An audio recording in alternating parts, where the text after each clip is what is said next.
की पुलिस जहरीली शराब पीने से 3 लोगों की जान चली गई। शराब पीने से गई थी 4 लोगों के आंखों की रोशनी।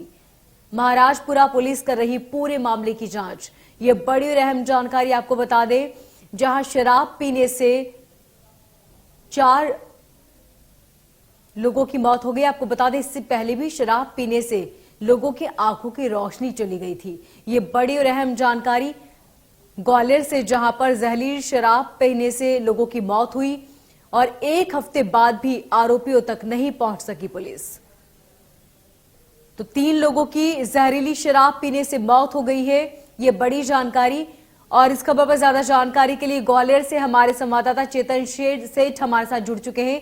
चेतन, इससे पहले भी एक मामला सामने आया था जहां पर जहरीली शराब पीने से लोगों की आंखों की रोशनी चली गई थी और उसके बाद आज 3 लोगों की मौत हो गई। प्रशासन का क्या कुछ कहना है, और जिस तरीके से जहरीली शराब के मामले लगातार बढ़ते जा रहे हैं, उसके बाद क्या पुलिस इन तक पहुंच पाएगी?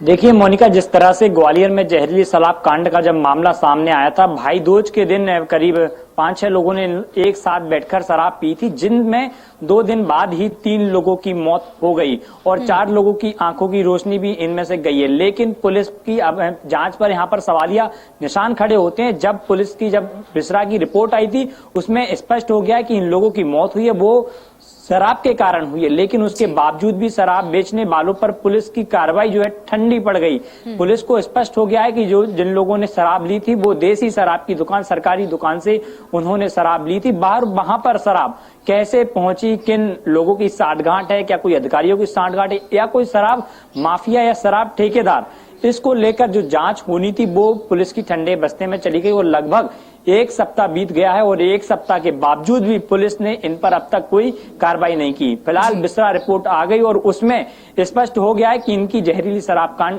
के कारण मौत हुई है। लेकिन यहाँ पर सवाल ये निशान कई तरह के खड़े होते हैं कि सरकारी दुकान में जहरीली शराब पहुंची तो कैसे पहुंची वहां पर, क्योंकि पुलिस ने यहाँ पर पाया गया था उसमें जो शराब बेचने वाले दुकानदार जो वहां पर दुकान में काम करते हैं और ठेकेदारों को संदिग्ध पाया गया था और माना था पुलिस ने भी।